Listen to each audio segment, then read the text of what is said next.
Shalom, selamat pagi Bapak Ibu serta saudara yang dikasihi oleh Tuhan Yesus Kristus.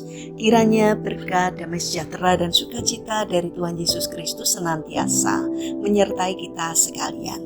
Sebelum kita mendengarkan firman Tuhan dan renungan, marilah kita berdoa. Tuhan Allah Bapa yang Maha Baik, kami sungguh bersyukur atas kebaikan dan kemurahan-Mu. Karena Engkau Tuhan yang selalu melindungi dan memberikan pertolongan dalam kehidupan kami.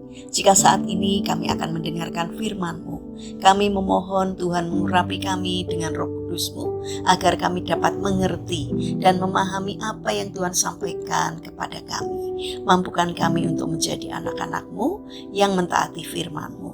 Terima kasih Tuhan. Di dalam nama Tuhan Yesus Kristus kami memohon dan berdoa. Amin. Bapak Ibu serta saudara yang terkasih, bacaan firman Tuhan saat ini diambil dari TB2, kitab Ayub pasal 38 ayat 34 dan 35. Demikianlah sabda Tuhan. Dapatkah engkau menaikkan suaramu sampai ke awan-awan, sehingga banjir meliputi engkau? Dapatkah engkau melepaskan kilat, sehingga sabung menyambung, sambil berkata kepadamu, kami siap. Tema renungan saat ini adalah takjub akan kuasa Tuhan. Bapak Ibu serta saudara yang terkasih, ketika kita melihat gunung yang menjulang tinggi, lautan yang luas atau langit yang dipenuhi bintang, kita seringkali merasa kecil dan tidak berarti. Alam semesta yang begitu besar mengingatkan kita bahwa ada pribadi yang jauh lebih besar daripada segala sesuatu, yaitu Tuhan Sang Pencipta. Salah satu bukti dahsyatnya kekuatan alam adalah gunung berapi. Para ahli membagi gunung berapi menjadi beberapa jenis, dan salah satu yang paling berbahaya adalah jenis pelean yang dapat meledak dengan kekuatan luar biasa.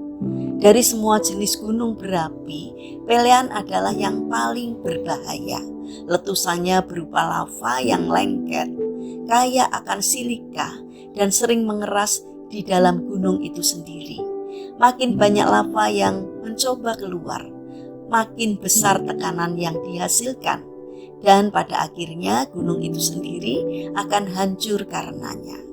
Seperti yang kita ketahui, salah satu letusan gunung berapi yang paling mengerikan terjadi di Pulau Jawa pada tahun 1883. Waktu itu Gunung Krakatau menembakkan awan debu yang sangat tebal ke atmosfer bumi. Hal ini mempengaruhi iklim selama 3 tahun dan lebih dari 36.000 manusia tewas karena letusan itu. Peristiwa seperti ini mengingatkan kita bahwa manusia tidak memiliki kuasa atas alam. Manusia terasa begitu kecil jika dibandingkan dengan alam ini. Dengan hanya melihat kemegahan sebuah gunung saja, kita dapat menyadari bahwa kita tidak ada apa-apanya. Kita dapat mempelajari dan meneliti alam, tetapi kita tidak dapat mengendalikan hujan, menghentikan gempa, atau memerintahkan gunung agar tidak meletus. Semua itu berada di bawah kendali Tuhan. Bapak Ibu serta saudara yang terkasih, dalam Ayub 38 dan 39, Tuhan berbicara kepada Ayub melalui serangkaian pertanyaan yang menunjukkan betapa terbatasnya manusia. Tuhan bertanya, dapatkah engkau menaikkan suaramu sampai ke awan-awan? Atau dapatkah engkau melepaskan kilat?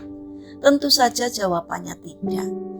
Melalui pertanyaan-pertanyaan itu, Tuhan mengingatkan Ayub bahwa hanya Dia yang berdaulat atas alam semesta.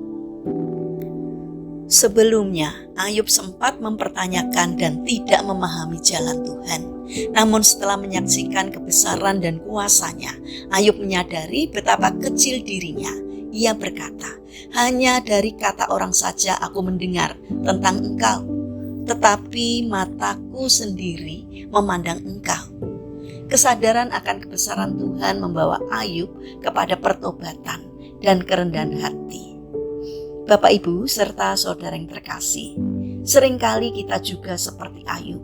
Ketika masalah datang, doa tidak segera dijawab, atau hidup tidak berjalan sesuai keinginan kita, kita mulai mengeluh dan mempertanyakan Tuhan. Bahkan tanpa sadar, kita merasa lebih tahu daripada Tuhan. Padahal jika kita tidak mampu mengendalikan alam, bagaimana mungkin kita menganggap diri sanggup memahami seluruh rencananya? Kuasa Tuhan yang terlihat melalui ciptaan seharusnya membawa kita kepada dua sikap. Pertama, kita belajar merendahkan diri di hadapan Tuhan. Kita hanyalah manusia yang terbatas, sedangkan Tuhan adalah Allah yang tidak terbatas dan berdaulat atas segala sesuatu. Kedua, kita belajar bersyukur. Jika Tuhan yang mengendalikan seluruh alam semesta juga memelihara hidup kita setiap hari, bukankah itu alasan yang besar untuk percaya dan bersandar kepadanya? Marilah kita memandang kebesaran ciptaan Tuhan dan berkata, Tuhan, Engkau begitu besar, sedangkan kami begitu kecil. Ajarlah kami untuk selalu rendah hati, percaya kepadamu, dan mensyukuri setiap kebaikan-kebaikan-Mu. Mari kita berdoa. Tuhan Allah Bapa yang Maha Kasih, kami mengagumi kebesaran dan kuasa-Mu yang dinyatakan melalui seluruh ciptaan-Mu. Ampunilah kami jika seringkali kami menyombongkan diri, mengeluh dan mempertanyakan rencana-Mu. Ajarlah kami untuk rendah hati dan menyadari bahwa Engkau memegang kendali atas segala sesuatu. Berikan kami hati yang penuh syukur dan iman yang teguh untuk percaya kepadamu dalam setiap keadaan. Bapa yang Maha Baik, kami berdoa untuk para pemimpin bangsa kami dari pusat sampai daerah. Berikanlah hikmat kebijaksanaan-Mu agar di dalam menjalankan tugasnya seturut dengan pimpinan Tuhan. Berikanlah hati yang takut akan Tuhan. Bapa yang Maha Baik, berkatilah mereka yang mengalami persoalan hidup atau kesulitan. Kiranya Tuhan berkenan hadir untuk menolong mereka. Bagi mereka yang terbaring sakit atau lemah fisik, kiranya Tuhan memberkati setiap upaya yang mereka lakukan, dan kiranya Tuhan berkenan hadir untuk menyembuhkannya. Terima kasih Bapa, kami ingin menyerahkan seluruh rencana dan aktivitas kami hari ini kepadamu. Sertai dan berkati apapun yang boleh kami kerjakan, sehingga dapat mendatangkan berkat dan sukacita tidak hanya bagi diri kami, namun juga bagi sesama kami. Terima kasih Bapa, kami serahkan doa sembahyang kami kepada Allah yang hidup, yang kami kenal di dalam nama Tuhan Yesus Kristus. Amin. Puji Tuhan Bapak Ibu serta saudara yang terkasih, selamat berakhir pekan dengan orang-orang terkasih. Kiranya firman Tuhan dan renungan hari ini dapat menjadi berkat bagi kita semua. Haleluya.